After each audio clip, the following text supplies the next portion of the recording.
I'm still wearing the old one.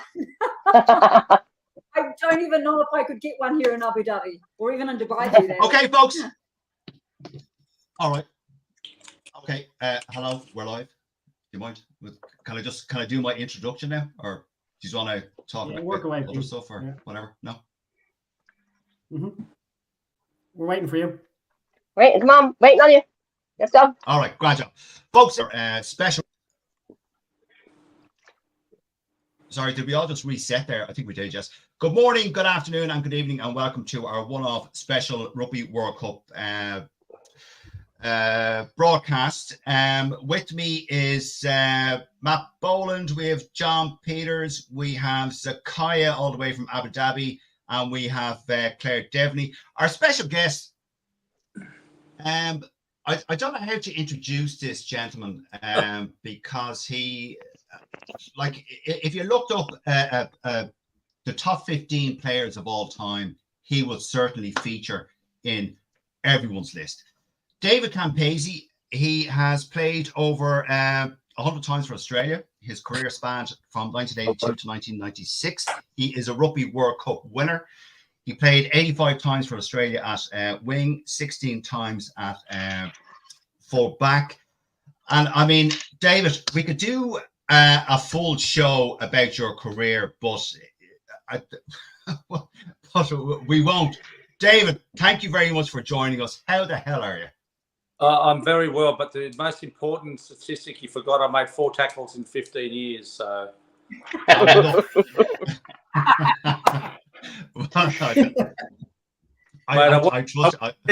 Wasn't there for tackling.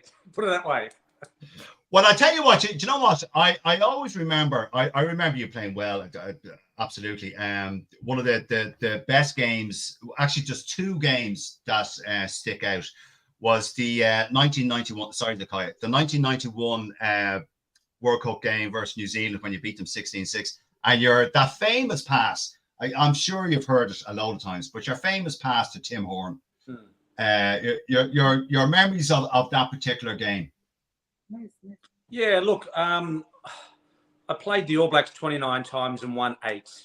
And believe it or not, that's not a good that's not a bad record, because some players have never beaten them. So right. That year we played them in Sydney, and we beat them. I think it was 24-12 or 24-15. And then 2 weeks later, we played them at Eden Park again, and the score was 6-3. So out of the 20 times I played New Zealand, the only time I knew we would beat New Zealand was in that World Cup 91 the game. And the reason is I just sensed that they weren't the same All Black side that I was used to playing. And that 6-3, you could just sense that they weren't really sort of probably at their best, or maybe it's a bit like us from 91 to 95. We were 4 years older. They were from obviously 87. And you just seem to sometimes still play, but you haven't got that mongrel or that sort of will to win. And I knew we were going to win. I've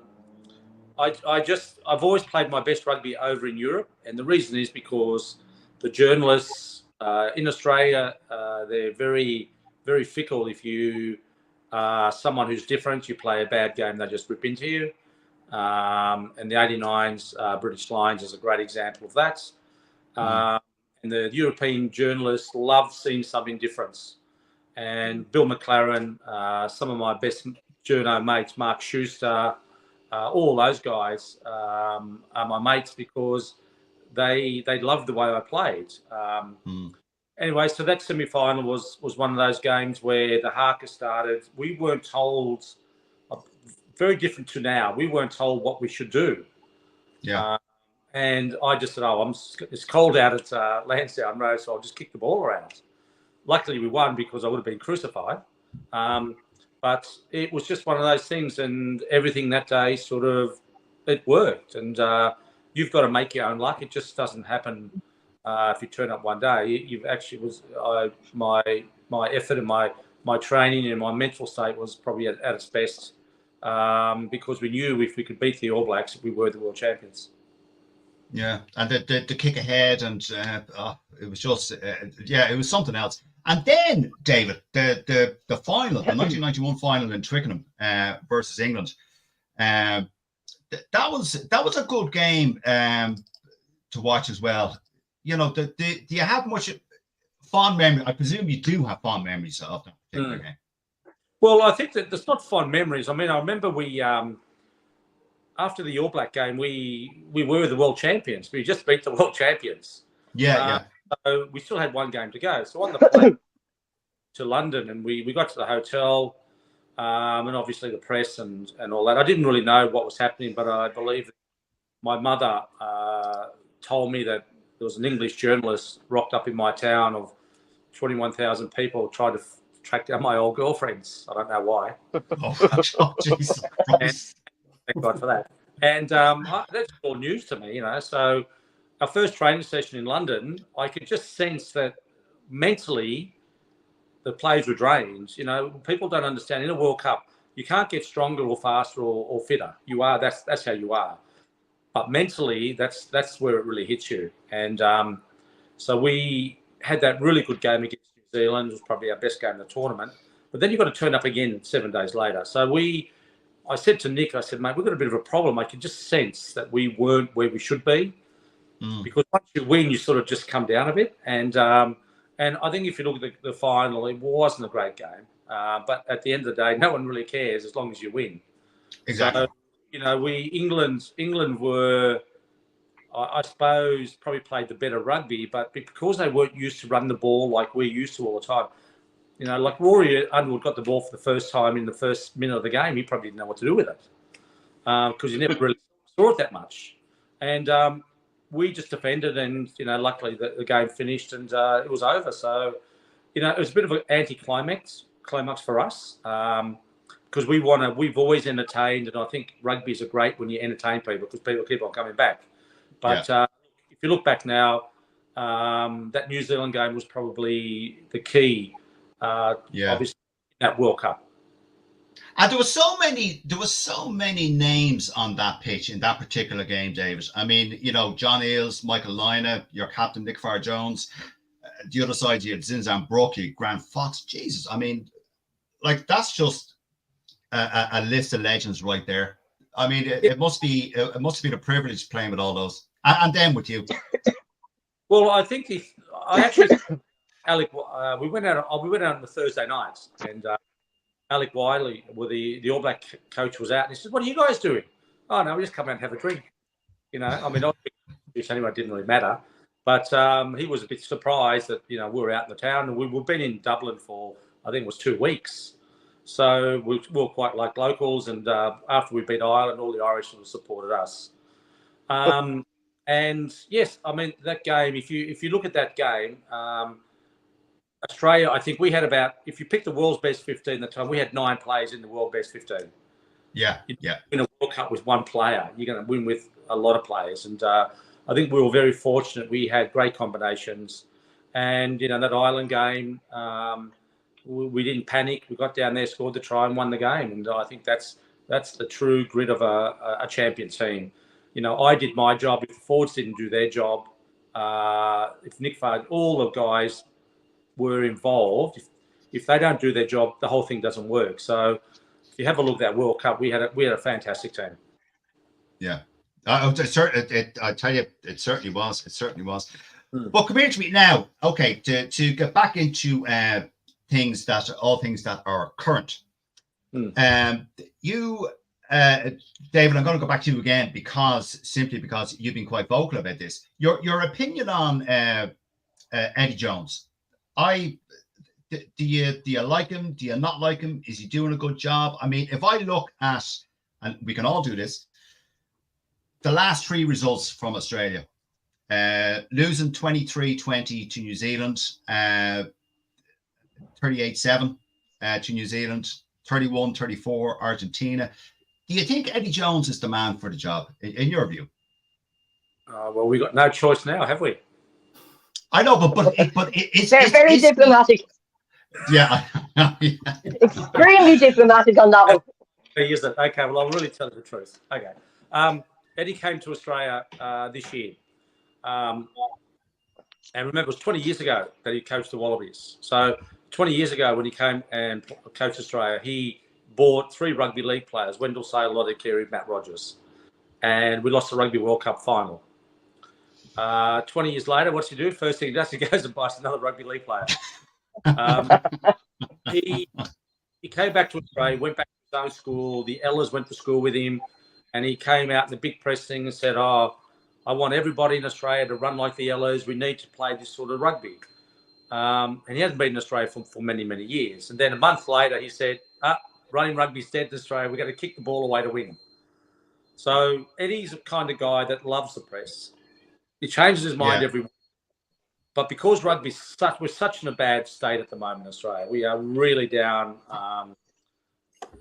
We just got the Women's Football World Cup here at the moment. Australia lost tonight. But, I mean, the amount of people watching, because we haven't had a massive sporting event. I think 2018 we had the Commonwealth Games in the Gold Coast. So since then, been really, because rugby league is not an international sport. Aussie rules is not an international sport. So really it's football and rugby. And we haven't done anything until the Lions, I don't know when they came out here. 2015, I think. 2013, I think it was. And so we haven't got any press. Rugby in Australia don't know who we are. No one knows who I am. I worked at Rugby Australia for about 8-9 months. No one knew who I was. I've coached for the last 2 years in Newcastle, which is just outside Sydney, 2,500 kids. No one knows who we are. There's no history. I find that really hard to believe. Everyone in Europe knows who you are, David. You'd be walking around the streets. There is nothing. So 2 weeks, last Saturday, Alan Jones, who was our Grand Slam coach in 1984, he put on a reunion from 84 Grand Slam, and he also coached the last time we beat the All Blacks at Eden Park was 1986. Yeah. So we had a reunion for those two.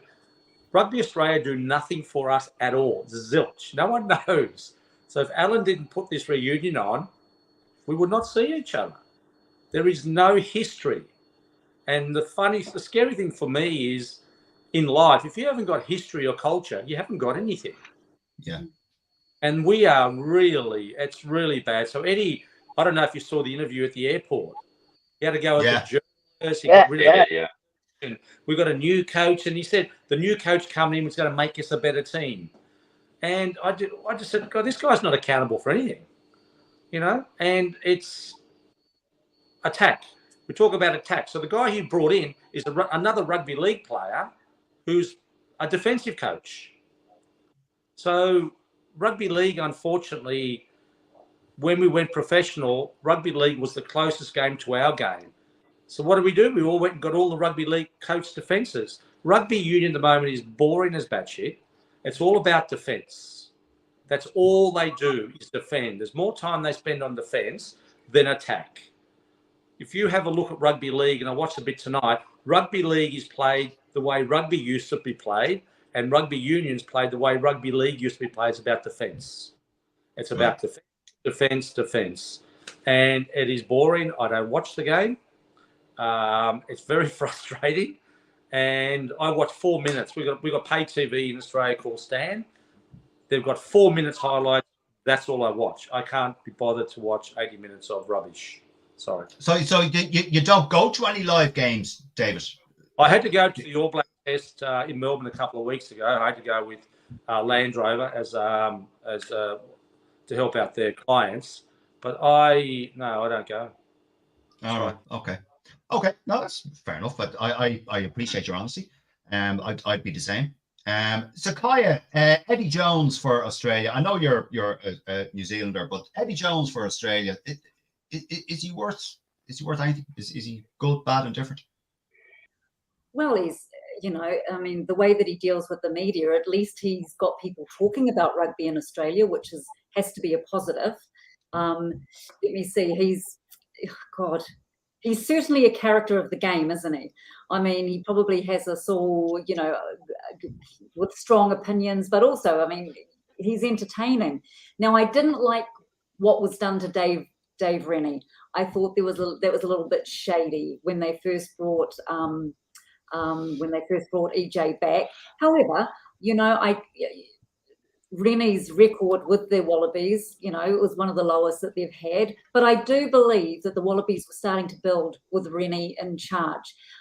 They've got some really exciting players, but like a lot of people, I believe one of the problems with Rugby Australia is that they're just not focused enough on grassroots rugby. They're not going into some of the inner city schools and trying to get those kids hooked. All those kids are going to rugby league, especially when you think about in some of those schools, you've got a huge like first generation Pacifica population. Why isn't he trying to get those kids or they, as in the union, they should be trying to get those kids involved. Now, I think that you'd be a fool to write off Australia going into the Rugby World Cup. I think Eddie Jones will have something up his sleeve. I mean, he's Eddie Jones. Of course he'll have something up his sleeve. What the fuck does he have up his sleeve, Sakaya? I mean, what does he have up his sleeve? He's said this before. He's got some really exciting young players there. And if he can get those players believe in themselves. Did you see Bledisloe too? Yeah. Yes. Yeah, it was a great game. On the rails for that first 20 minutes. It was all Australia, and in the beginning of the second half as well. Can I stop for a second? What you're saying is correct, but that second Bledisloe Cup, the All Blacks made 12 changes. Exactly. It was a second string New Zealand team. I don't think it's very fair to sort of say that. To put that at it. If Australia should have been 30 points up at half time, that would have been where they should have. But again, they just think 17 points, then all the big guys came on and the game changed. I mean, I think you're right. Eddie's he's not stupid. He's got a few things up his sleeve. But again, the way I look at World Cups, you need combinations. You can't just turn individual. Which is why, Quaid not being there was quite an eye-opener, Although I'll tell you what, I think Gordon is the future. Obviously, he's an exciting player. I think him together with McKenna, I think that obviously is the way to go. But, when you're missing that type of experience in these big matches, that could end up being... you would need a world-class goal kicker to turn up to any Rugby World Cup. We've got a 23-year-old who's just started kicking. Yeah, I know. Yeah. However, I will say that regardless of those 12 changes we made, they're still All Blacks. I don't believe in the, All Blacks A, All Blacks B, All Blacks C that you see on some of the groups. It was the All Blacks that the Wallabies were playing. And the Wallabies, they came out to win that day. And they really, I mean, it was 23-20. Yeah. So even when the big guys came on, the Wallabies still held their ground. So you've got to give them credit for that. But you can only play what's in front of you, Zakaya.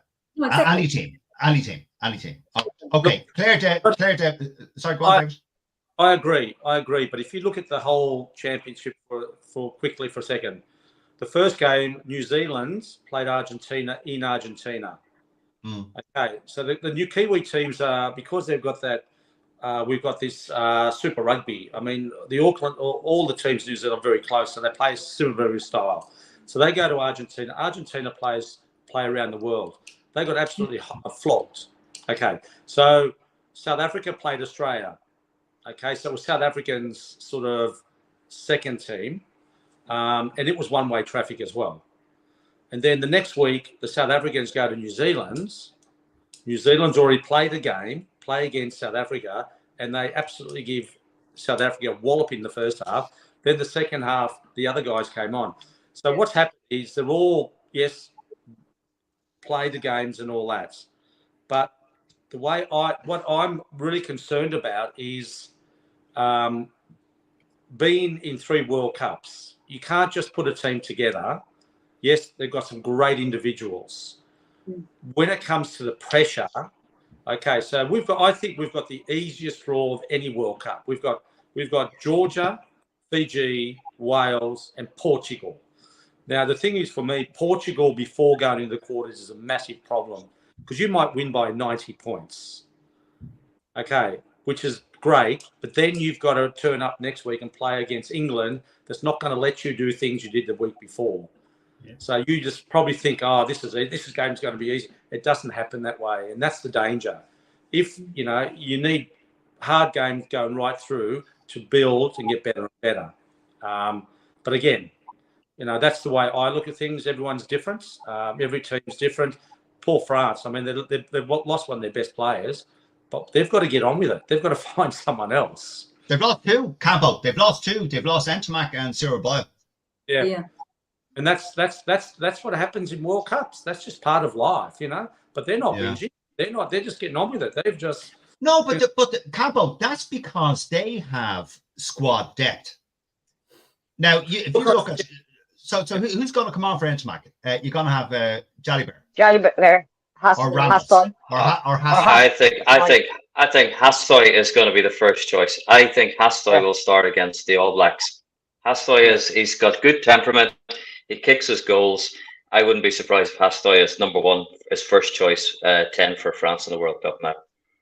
Okay. Sorry, go on, David.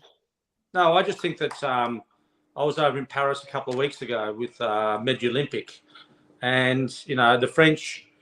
I don't know, guys were around in France in 2007 at the World Cup, and I was on the Oval for the first game, and I think Laporte was the coach. And one thing really wrong back then, he kept all the French players, the squad, outside Paris, so they weren't involved with the World Cup. You know, they weren't involved with the atmosphere, the pressure. So I was on the Oval when they played Argentina, and I was on the field, and the French arrived, and they're looking around like, "Geez, what's happening?" You know, and all the other people laughing because they all played in France and they lost. Yeah, you know, and that's something that you learn. You know, you've got to understand the pressures because you know you play New Zealand for the first game, and the thing that I find very fascinating about Rugby World Cups, if you think about the first World Cup in '87. Nobody wanted it except Australia and New Zealand. You know, it was successful. So in 91, the World Cup, it was the world champions versus the host country, correct? Yeah. Okay. So in 95, it was very similar. Australia, South Africa. But then you go on to other World Cups in Japan. It wasn't New Zealand versus Japan. I mean, like now we're going back to New Zealand versus France. So every World Cup, it's been a bit different. To me, the world champions should play the hosts. But I suppose in Japan, if the All Blacks turned up and played Japan and won by 100, it wouldn't have been a great sort of start to a World Cup. No, you know that's the I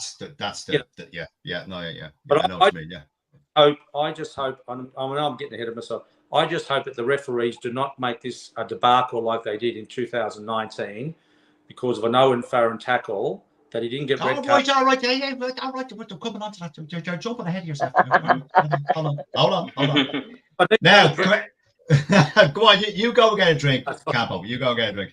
Right. Claire, briefly, Eddie Jones, good, bad, yeah, no. It's Eddie Jones. He no publicity is bad publicity. It's he's getting, as the guy said, he's getting people talking about rugby, which they need people talking about rugby in Australia, which is a good thing, as Campo alluded to. Okay, John Peters, Eddie Jones, good, bad, indifferent, yeah, no. He's just indifferent. When he has a good squad of players, as he did when he started out with England, he had a good squad that won a Grand Slam. You know, he's a great coach. But you know Japan. But when things go against them, you know, and as I found it, gets very difficult. He doesn't seem to be able to react and sort of still stays with the same game plan. I think, as Campo said, Australia they've got an absolute sweet draw. For the World Cup this time round. You know, Wales is probably yeah, sure, right, okay. We'll come on to that. That's it. I'm indifferent about Eddie Jones. I'm indifferent. Okay, thanks, John. Matt. Well, look, we've talked about Eddie Jones a lot here, and especially the relationship he's had with Ireland and that sort of stuff. But like, look at the facts. Like, he's probably one of the best coaches in the world. He's had so many jobs and had so many successes in the World Cup. In his fucking like, look what he's doing. Like, look what he's doing, Peter. What has he done? What has he done? Okay, so like he was on the coaching squad when South Africa won. He coached Japan, who beat South Africa in a World Cup. Like he has done things for teams. And love him or hate him, he gets teams going. And the public and the publicity around it, whether he's doing the right thing or the wrong thing, he gets reactions, he gets people talking, and people will play for it. And God knows what Australia will do in this World Cup. I think he's fucking. You can't write off any fucking team, and you know that, Peter. I know, but I just think Eddie Jones is shite. It's not. Yeah, well, look, I do too. I don't like him generally, but I'm just trying to be diplomatic. You know me, I'm not diplomatic. I don't sit in the fence. I call it as it is. A bit like you, Campo. I just call it as it is. There's no bones, nothing about it. Just it is or it isn't. That's it. Right. Now, I don't think we should be dismissing Fiji though.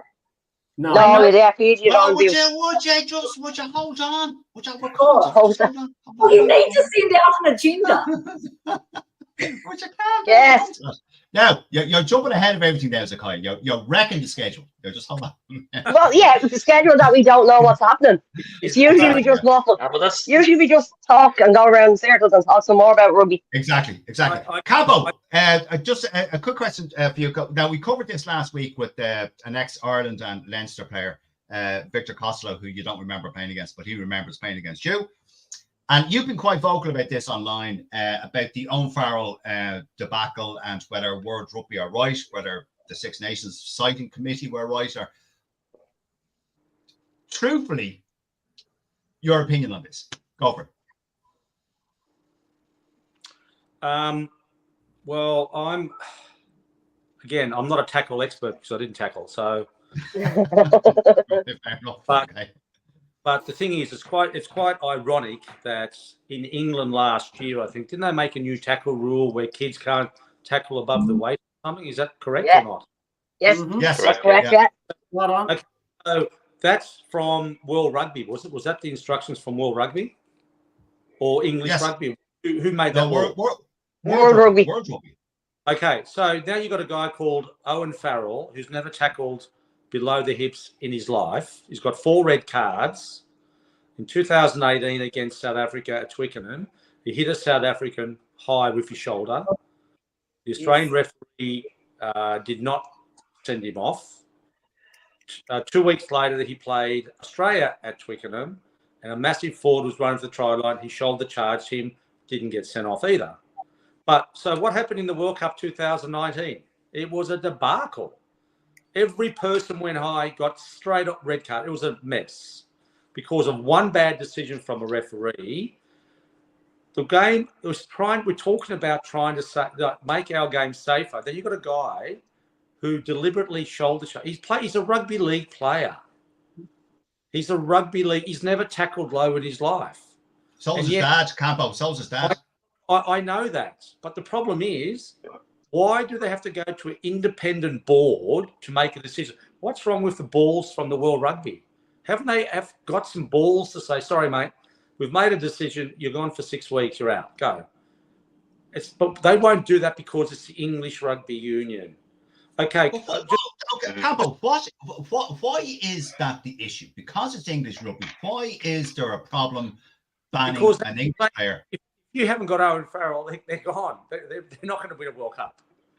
He's their main player. He's the main player. So I'm just going to say quickly, this is the problem with me. I'll go back, like 2015 Rugby World Cup in England. I don't know if you remember. Australia played Fiji at Cardiff Arms Park or Millennium Stadium. Yeah. And Ndola was playing. And I think the week after, Fiji were playing Wales. I don't know if you remember this. Anyway, Ndola was playing. He was at a ruck. He picked one of the Wallabies up and sort of, not spear tackle, but sort of dumped him. Yeah. Amazing. He gets suspended for one game. And which game was that? Against Wales. Yeah. If they played, they would have beaten Wales. It's quite ironic. I'm one of these conspiracy theorists, sorry, but I remember that going, hold it, all of a sudden this guy's getting suspended when the next game is against Wales. Like, mate, it's ridiculous. You've got did you watch the Argentine versus South African game a couple of weeks ago? Yes, I The did. first seconds, the number 9 gets the ball, kicks That's it out, locked in out. jumps in the air, doesn't even look, hip to the head. The guy gets carried off in a stretcher and oxygen, and nothing happens to the guy. Really? Yeah. Really? So are we trying to make this game better? No. It's what the English, it's like the 57 old farts that Will Carlin. Remember that. Bill Beaumont is 80 years old, still in charge of World Rugby. That just shows you where we are. Well, we're supposed to be going forward, creating this. I coach kids. I coach 2,500 kids. I coach kids. They see what happens on TV. My son plays. Today he said he played, and he got off went in the touchline. Some guy 5 seconds later comes and knocks him around the head. And the umpire said, I didn't see anything. I mean, this is the problem. Because it's getting away at the top level, the kids are getting away with it. If you want to make it a fair Dinkum World Cup, make a decision. Say, mate, sorry. You can't Campbell, there's a question for you. What do you think about Hooper and Cooper's exclusion? It's one of them injured. No? Very sad. Look, a couple of things with Hooper. He went missing last year for 6 months. No one knows why. They didn't tell us why. And I think he's been battered around a bit. He's played 125 tests. He's not a very big guy. The guys are getting bigger. And I believe that Eddie at the airport, someone said, so is it true that Michael Hooper had to ring the manager to see if he was in the team? Because no one rang him. So that just shows you where the country. Quade Cooper, look, unfortunately, Quade's one of those players that if you have a look at Eddie Jones. Eddie Jones hates players he cannot control. There was a guy for England called Danny Cipriano. Unbelievable. Yeah. Will not go because he'll be saying, I want you to kick the ball out. But anyway, Danny's running down the sideline, and the rest of the players are going, shit, what's your out? Like, Eddie he hates people he can't control. Just remember, I played club rugby with Eddie Jones at Randwick with the Ellers, with Checker back in the 80s. I played with the guy. Eddie is a small man. He's got a small man syndrome problem, and it's all about Eddie. Yes, he gets publicity, but the problem is if you don't fit into what he wants, you've got no chance. Well, sure, there was an element of that with Joe Schmidt, Campbell. Yeah, with the Irish team. That's true. Yeah. Look, Towards the end of his tenure, he was very much if you don't play the way that I want to, and I can't remember there might have been some players that we could have could have and should have maybe played. Yeah, I agree. But are all managers not like that? If that's why they're managers. Like it's I don't think Andy Farrell is like that. No. I don't think Borthwick is like that. I don't think. Well, maybe Gatland. I don't know. But anyway. I would say that in this. Okay, we've got a panel here. Can you explain to me why in World Rugby 99.9% of all coaches are forwards? Can someone explain to me? That's a very good point. Yes, I never thought of that. Well, Andy Farrell was a back. Andy Farrell, he may have been a rugby league loose forward, but he was at Union. He played at 13. 5 games for England in the centre, but he was a forward in rugby league. That's what I said. He was a forward in rugby league, but he was a back in rugby union. Yeah, but I mean, okay. But I'm just saying. Sorry, go on, Campbell. Most of the coaches are forwards, and that's why the defensive game. It's not an attacking game. The only ones who are really attacking are the French when they counter-attack. They're playing the old French style. Actually, Kieran Crowley. Sorry? Kieran Crowley. Yeah, Kieran Crowley. Isn't he left now, Italy now? No, he's still there for the World Cup. Not just yet, But after the World Cup, he's not. Yeah. Well, I suppose Gregor Townsend for Scotland and obviously Galtier, they were backs. Well, I mean, And Townsend didn't want Finn playing last year because he didn't like him. Oh, Because coaches want football. If Eddie hasn't got loses his marbles. Don't mention Finn Russell here, please. Thanks very much. he does. Spoofer. Peter loves him. No, I can't stand Finn Russell. I'm not going to ask Matt and Claire because we discussed this last week. But Zakaya, the Owen Farrell red card is that just is World Rugby just taking the piss here? Oh, I just think it's a slap in the face, isn't it? I mean, you know, all this rhetoric about, oh, player safety, player safety, player safety. Well, you know, what happened to player safety there? You know, and the fact that, first of all, I think there's politics going on behind the scenes. I think the fact that the judiciary was 3 Australians, very clever, wasn't it? However, I do, because if there'd been 3 anything else, you know, from the Northern Hemisphere, you know, those of us from the south of the equator would have been, Northern Hemisphere bias and all the rest of it. So I think that was clever. But I don't know, I can see the fact, I believe in conspiracy theories as far as this as well. And I do believe that there was some manipulation or at least pressure applied. I think what's going on, and of course we've got more northern people on this panel, but I just think they're so desperate to have a Northern Hemisphere team win the Rugby World Cup. There's no way a Northern Hemisphere team is going to go into the World Cup without their stars. I agree. There, I said it. I disagree. I disagree, Sakaya. I disagree. I think the World Rugby, the pressure is too much. It's too much to bear at this moment in time because of the gutlessness of that judiciary, who either said they were smoking something or were blind to what happened and used an excuse about Jamie George. Owen Farrell will probably get a 6-week ban, and there is no way that it can be mitigated down because it's only his first event. It's his umpteenth offense. He will get. The world pressure will be too much that he will get a long ban. Unfortunately, but I agree. Look, I agree. But the problem is now you're making the whole mockery of independent group. Exactly. You know? Exactly. That's the problem. So there should be an independent. It's the whole way that it's done is wrong. You know, the way that they did it was wrong.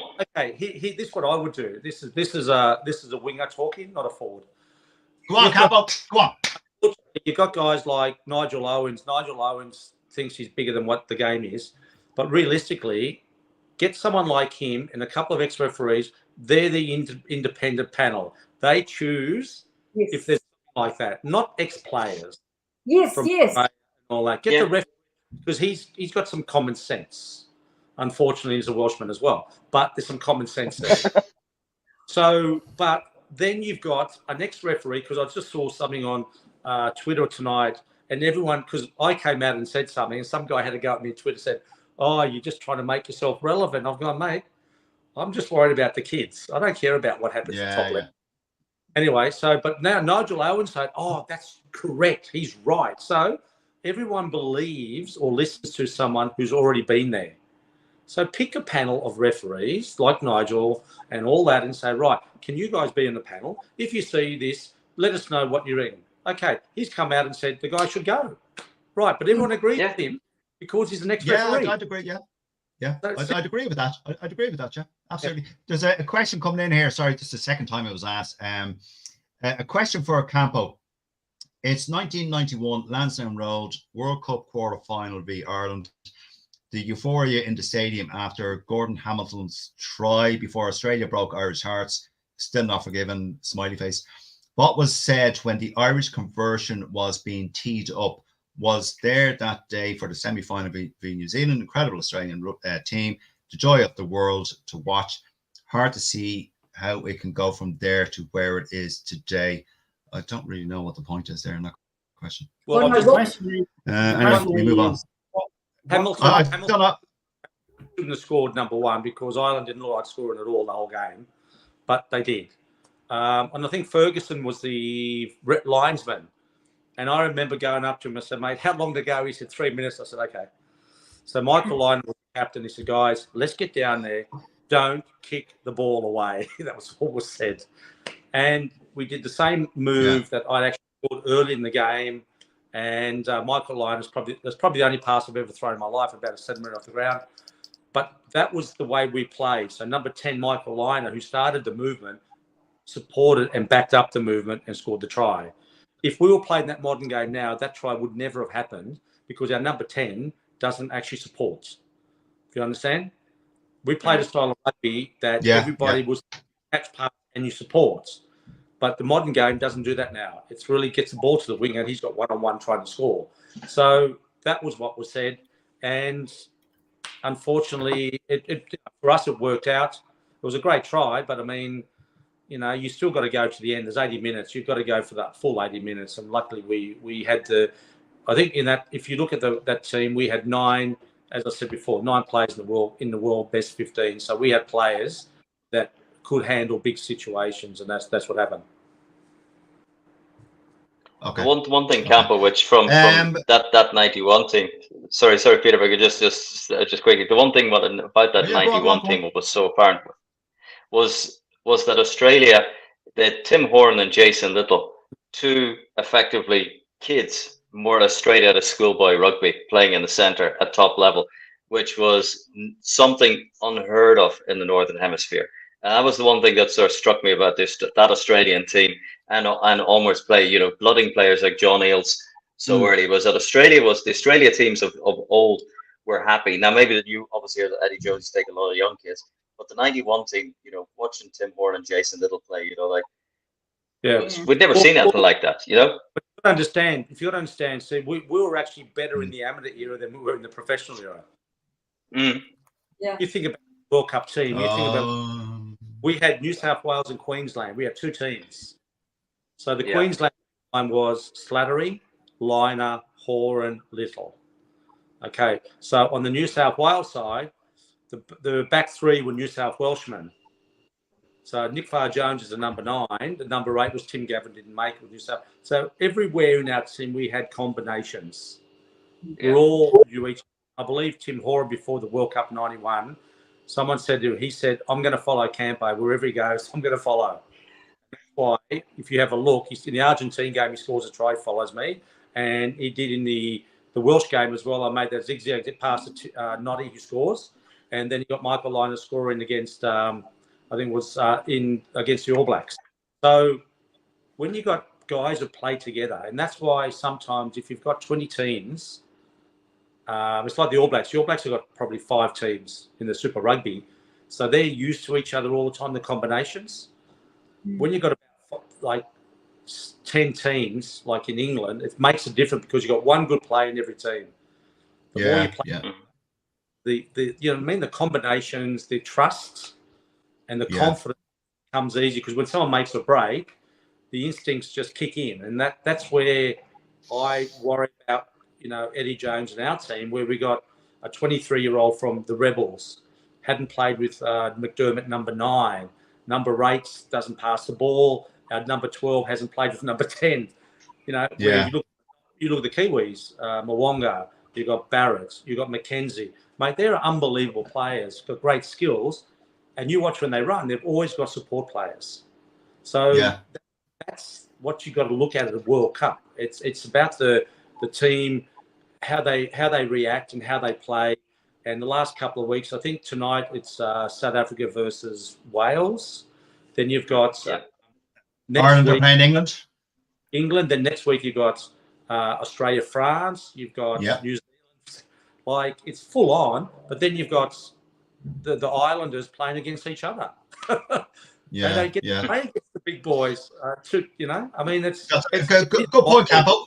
I want to raise that point that you made, Campo, with the All Black superfan Sakaya. This idea of teams playing together regularly does transfer into the international squad, doesn't it? Of course it does. Like if you look at our 33-man squad for the Rugby World Cup, I think we've got 9 Crusaders, 8 Blues, and 8 Chiefs players in there.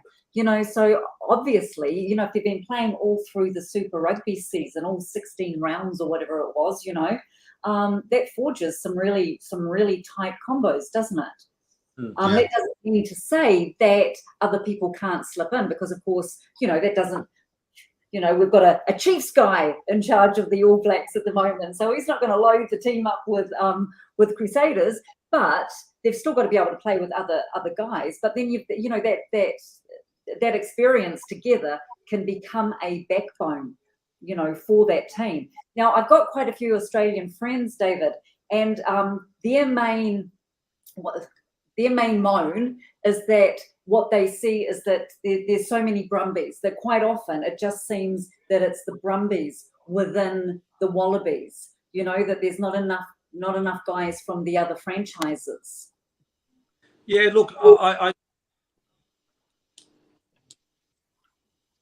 I think I'm actually from that area, the Brumbies. So I played for the ACT before the Brumbies started. Right. And, back in the day, it was like New South Wales, Queensland, and the ACT, New South Wales country. We've got 250 professional players. We're not really, we can't sustain 5 teams, really. The Brumbies are very structured. And that goes back to the Rod McQueen era from '99. It was very, very structured.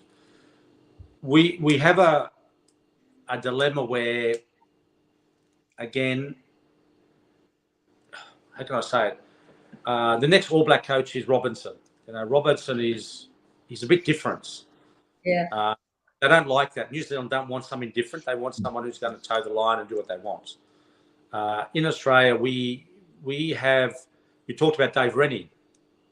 Look, I'm an Australian. We've had Robbie Deans and Dave Rennie. Those guys have no idea about how we play rugby.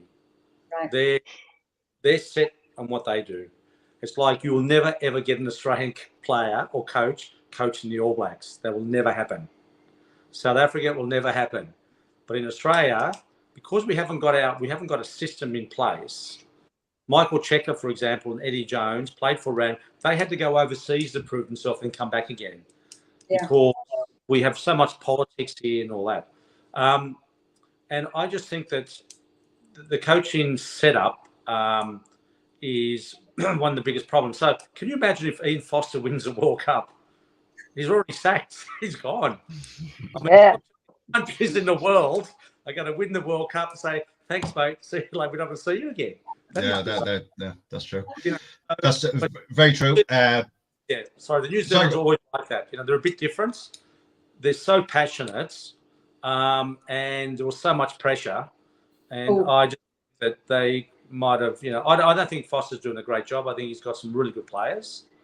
But again, I think Robinson's going to. If Robinson plays that style of rugby, does the Crusaders, I tell you, we're in for a couple of tough years coming after the World Cup. Well, I think that one of Razor's, I was just going to say, one of Razor's strengths is that the culture that he builds. That's what I mean. Every single Crusader says that, don't they? Yep. Mm-hmm.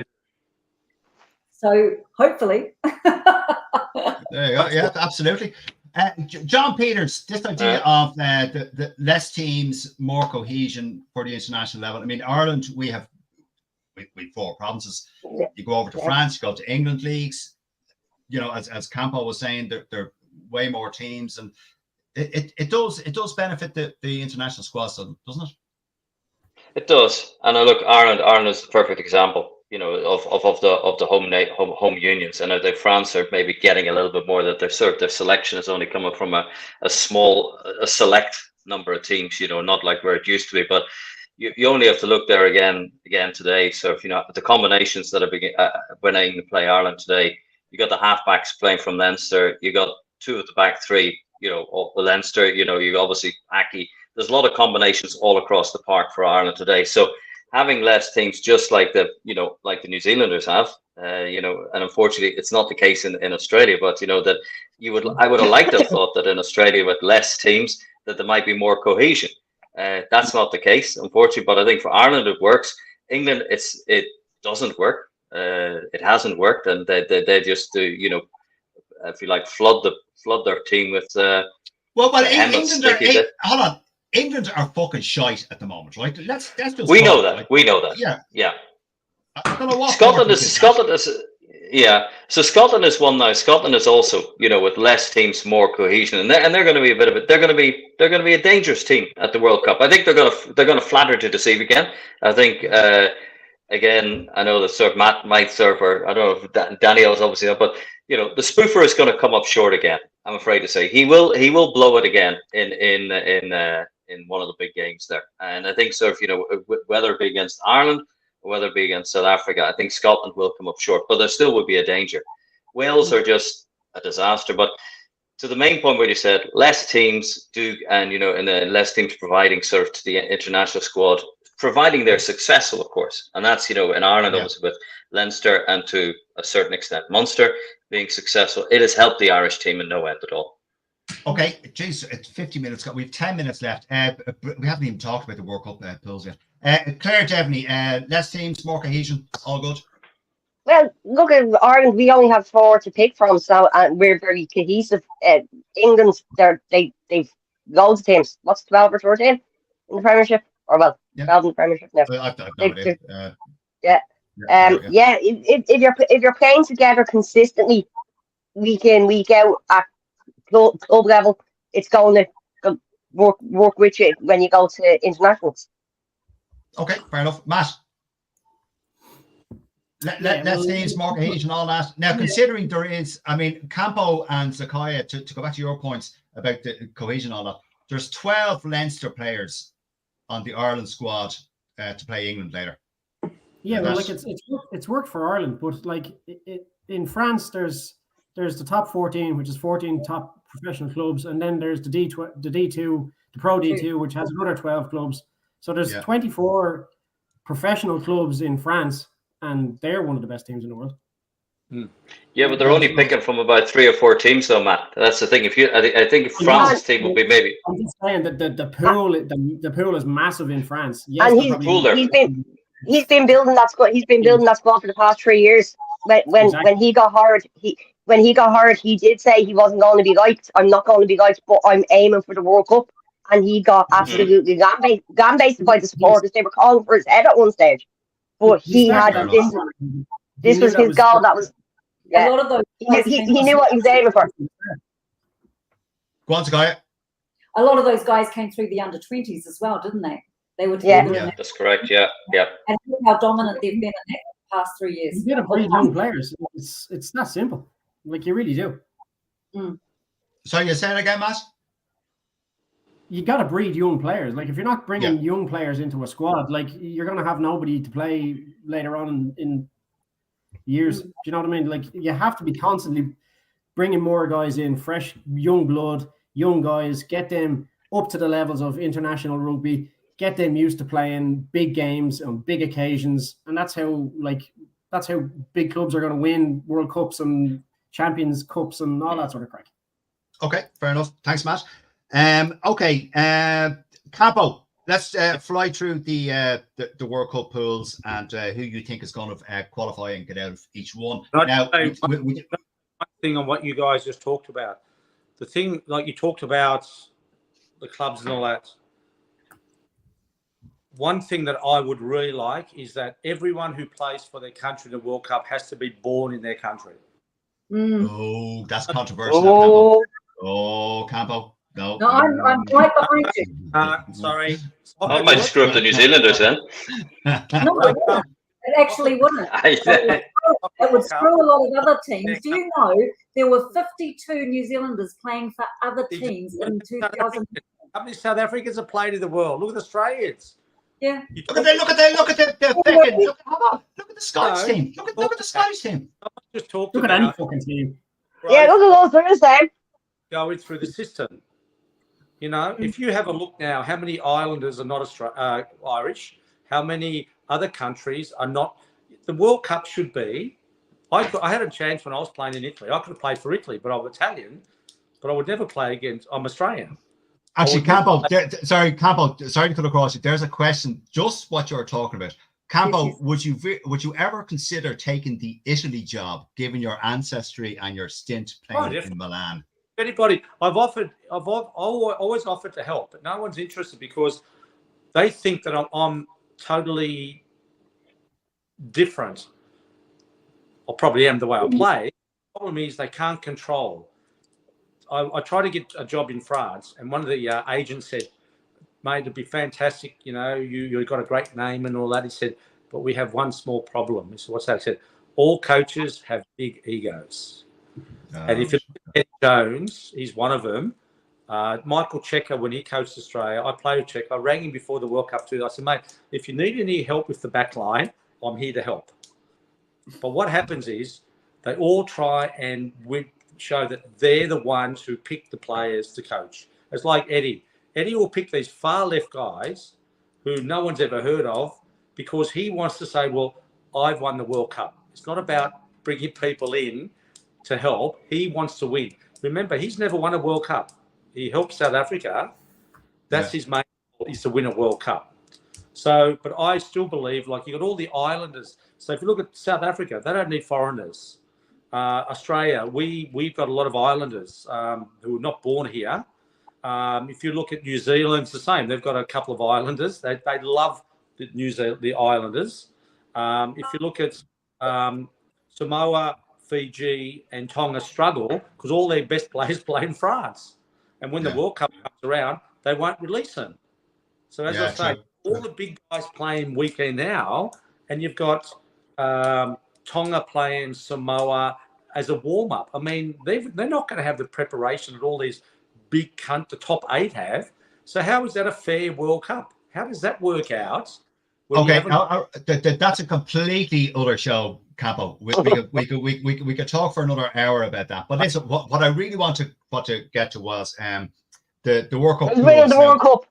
Yeah, now it's meant to be a World Cup show. Now we spoke about this last week, but Campo, who's coming out of Pool A? It's pretty obvious. New Zealand, France, Italy, Uruguay, Namibia. The first two. First two, yeah. All right, Zakaya, I presume you agree. Is Zakaya still with us? I think our internet's gone. Is our internet gone? I think so, yeah. Sounds like it. Okay, we'll come back to Zakaya if she reconnects. John Peters, because I know Claire and Matt, we spoke about this. So John Peters. France, New Zealand. New Zealand. Okay. Yeah. He's back. Zakaya is back. Zakaya, you're back. You froze. You froze. We couldn't hear you. So, sorry, New Zealand, France, I presume you're going for out of Pool A. Yes. No, I thought I thought you said Namibia and France. I'd never be allowed right, Campo, the Irish group, South Africa, Ireland, Scotland, Tonga, Romania. Who's coming out of that? If you guys lose Saxton, you're in big trouble. I actually think Scotland's playing pretty well at the moment. I'm going to go for an upset. I'm going to go for South Africa, Scotland. You see, now, Campo, you're barred. You're never appearing on this show again. Never. Well, you asked me to be different, so I just thought I'd stir it up. You know? That's what I love about you, Campo. Be different. Zakaya, that particular group: South Africa, Ireland, Scotland, Tonga, Romania. No, I think it'll be South Africa and Ireland. I think if there's one team that knows how to play rugby at a Rugby World Cup, it's South Africa. So I think they'll definitely be through. Okay. John Peters, Matt and Claire, I'm not asking you because we spoke about this last Wednesday. John Peters, I'm not just ignoring you because I know what you said. I'm going for Ireland and Scotland, but I will add the caveat that if South Africa pull a fast one and Pollard makes it to the World Cup, Ireland and South Africa, but Ireland and Scotland would be my choice. Is Pollard going to make the World Cup? No, I think that they're going to try and pull a fast one because he is on a standby, and there's all the rumors going around that surf. You know, that he is part. You know, he's maybe not fully fit, and there's all the talk that maybe somebody might drop out to make way from a sort of an injury that needs to be replaced. They're denying it, but I'm not convinced. This is South Africa we're talking about. They need a decent 10 because Libbok couldn't fucking kick snow off. Neither can Willemse. Neither can Willemse. Yeah. Right, Campo, Pool C, Wales, Australia, Fiji, Georgia, Portugal. Well, I think it's going to be. I think Wales might do pretty well. Fiji are getting a lot better.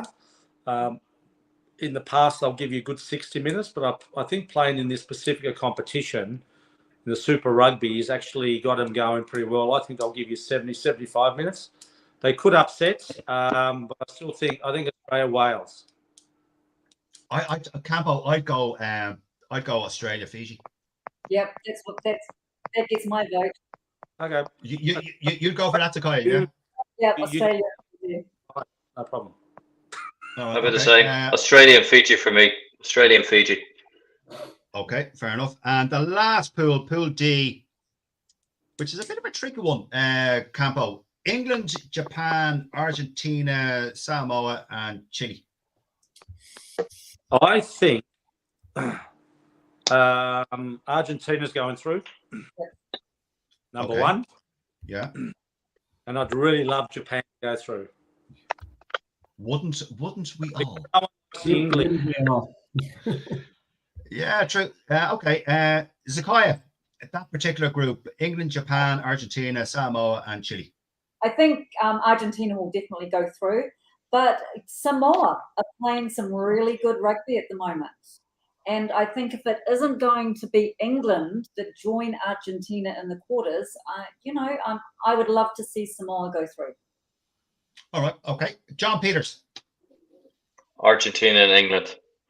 I just think Samoa will do well, but I think it comes what we talked about earlier, refereeing decisions. I think that Samoa, unfortunately, some of the tackles might hurt them. Yeah, and if they tackle like that, yeah. Tackles. Sorry, go on, Campo. Say that again. I missed you. Is that the Owen Farrell tackles or the Samoan tackles? Ooh, go on, Campo. Bit of everything. I think. To be honest, the referees are going to be really clued in. I think that whole Owen Farrell thing, unfortunately, has so heightened things up. So anything that is head high is going to come under huge scrutiny in the World Cup. I would actually agree with you. I agree with you, but that's the problem. That's what's going to be set because of what's happened, which. Happening. Exactly. All right. Okay. Last. I know. Yeah. We're just over time. Last word on this, Campo. I'm being selfish here because I'm going to say, call it and Zakaya. I'm going to ask you and John Peters. I'm not asking Claire or Matt because I know what their answers are because we discussed it last Wednesday. Campo, Ireland, England. Who's winning that? Look. I think Ireland, and the only reason I go for Ireland is I think the English players, some of them have been there a long time, and I think they've lost that. I think they've lost that passion. Toji is not the same he was 2 or 3 years ago. Yeah, totally agree. I think I think sometimes it's a bit of an arrogance, when you. I mean, I probably was the same. When you're there a long time, you think you deserve to be there, and you just turn up because you're the name and you play. But the thing I'm worried about Ireland, and this is what I'll leave you with. Go on. In 2019, I was at London Airport on my way to Bangkok to do a function, and it was on the airport, and it was Japan versus Ireland. And I'll ask you guys a question. So 60 minutes into the Ireland-Japan game. Do you remember that game at all, guys? I mean, you Irish should remember. 60 minutes to go. Okay, Ireland were losing, weren't they? Mm-hmm. Yeah. Okay, right, so what did Ireland do for the next 20 minutes? Went to the bar. Nothing. Kicked the ball aimlessly. No, but you know what they did? Didn't have a clue what they were doing. They did exactly the same they did for the first 60. That they done for the previous 60. Yeah. Because coaches are so controlling, players cannot change the game. They're structured. They're like robots. And this is the problem, what I hate about rugby. They're robots. There's a space here, but they've got to run there because that's what they're told. They can't think. And as I said before, the thing for me I was very fortunate to play in an era where I think Australian rugby, we played some of the best rugby in the world. Obviously, the world should be for us. But Campo, the reason you were able to do that, I think, was it was pre-professional. When the game went professional, I agree with you. There was a certain structure, there was a certain robotic nature brought into the coaching and the way the players were told to play. I do agree with you, yeah. And if you as a coach, I tell coaches, if a young kid plays and he does something wrong, you go up to him and say, mate, look, I think what you tried was really good, but there's another way. You got to find it. Instead of saying, don't do that again. That's what coaches do. They actually tell kids, I don't want you to do that because it doesn't fit in. We've got to understand kids have got to be free. You've got to give them the confidence to say, mate, go out and try things. That's what's wrong. Professionalism is about, you've got a contract. You must have so many wins. I want you to play here. That's why Eddie doesn't like certain players because, I don't like him because if he does something I don't like, it's not going to work out. When we went professional, we went straight to rugby league because it was the closest game. And look where we are now. It's a debacle. Sorry. But Campo, I think I agree with you to a certain extent, right? But if you look at the way France play now, they're joie de vivre. They're throwing the ball around the place. It's reminiscent of France in the 80s with Serge Blanco running from his own try line. Well, what's happened since the 80s to now? What happened? Professionalism. Yeah. Because what happens every World Cup, you've got to think about every World Cup, whoever the winners are, all the other coaches find out what they've done this pod system for years now. You've got to get in a certain pod. My son, I don't know for how much time, but my son last year played for the trials for the Queensland Reds under 15s. Okay. So he's a number 10 and he played. And I went to watch him play a game. So I've been trying to teach him what we played because it was a great game. I've shown him the videos and that, and I teach him this.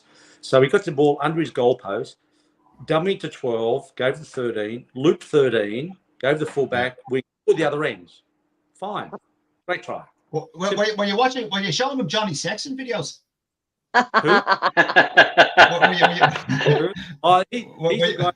He's the guy that abused the referees at the moment, isn't he? Go on now listen, Zakaya, sorry, quick note, we're way over time. We're going to get cut off now. Zakaya, Ireland, England. Yeah, so what happens now? I think England. The game has changed. I just think we need to move on. We need to change this rubbish. Forget about rugby league. Get players in there who coaches rugby, and rugby's an entertaining sport. If you don't entertain in Australia, look, you guys are different. We've got rugby league, we've got Aussie rules, we've got rugby union, we've got football, and we've got 5 major sports in 23 million people, and half of them are Asians who don't play sports. We've always had that problem, but if we can entertain, we can compete with anyone in the world, and that's what we. Campo, we're an island of 6 million people. We have Gaelic football, we have hurling, we have soccer. I agree. I think rugby is 4th or 5th for inclusion sports. So it's the same. But anyway, come on, listen. Anyway, we have to wrap up. Zakaya, Ireland. We are still going to get cut off. Yeah, Ireland v England before we get cut off. I think it'll be Ireland. Right. Okay. John Peters. Ireland, if they want to win if they want a big successful World Cup, these are the games they have to win, and easily, comfortably. They've got to put England away today. This has to be a statement win today. Okay, fair enough. Folks, we're way over time. John Peters, my thanks. Matt Boland, Claire Devaney, Zakaya, and of course, the main man himself, David Campese, David Campese, thank you so much for your time. It's been an absolute pleasure speaking with you. Thank you very much. And thanks, David. We will have you on again. You're not going to win anything. Sorry. Sorry, I missed that. What was it? If you're going to internet connection went there. If you lose your number 10, you are in big trouble. We've loads of 10s. We just stop it. Way out. Jesus Christ. Go on. Good luck, folks. David, thank you. Jack Carty. Matt, Claire, John, thank you. Good luck. See you guys. See you guys. Bye.